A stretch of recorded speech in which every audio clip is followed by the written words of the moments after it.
Apart from the band's love story, there has been a notable number of African American and Caribbean migrants to Ethiopia. The first African American to settle in Ethiopia was Daniel Alexander, a missionary and blacksmith originally from Missouri.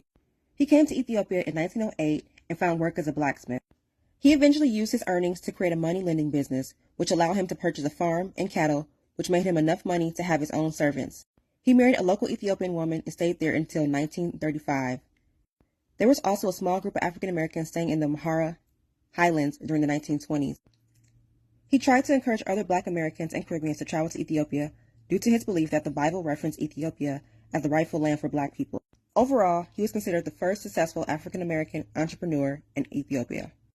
After the Italians were defeated in the Battle of Ottawa on March 1, 1896, it became known as the first African victory over a European colonial power. Abyssinia became a symbol of racial pride for the Black diaspora. In 1903, Black diasporans began moving to Abyssinia, and they were accompanied by the Haitian poet and traveler Benito Sylvian and a wealthy African American named William Henry Ellis. William was born in 1864 and was of mixed heritage. He pretended to be Mexican most of his life to acquire most of his wealth. William did not stay long in Ethiopia, but Sylvian, on the other hand, played a pivotal role in the Abyssinian Empire. In 1897, Sylvian became the aide-de-camp to Emperor Menelik II. Sylvian represented both Ethiopia and Haiti at the 1900 Pan-African Conference held in London and was appointed as honorary president of the Pan-African Association.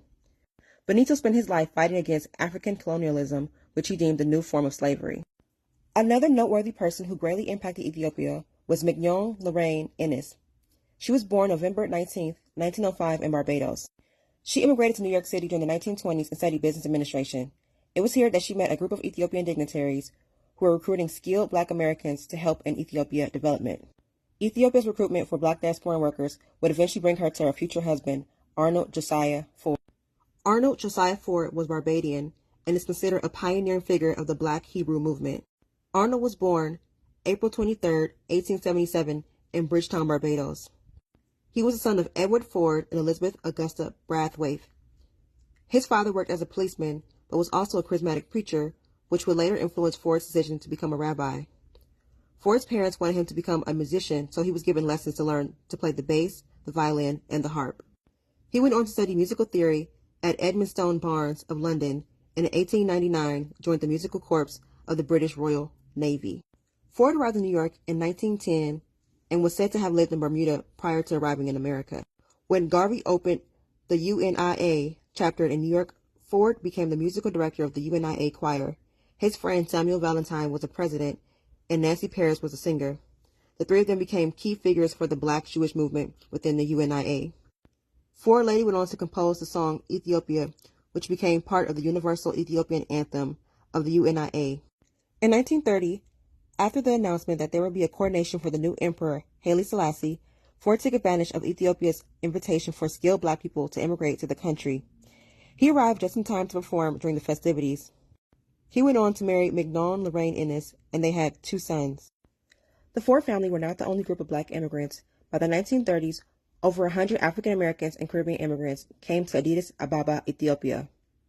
They created railroads, hunted monkeys for skin, opened hair parlors, and provided dental care to the native population.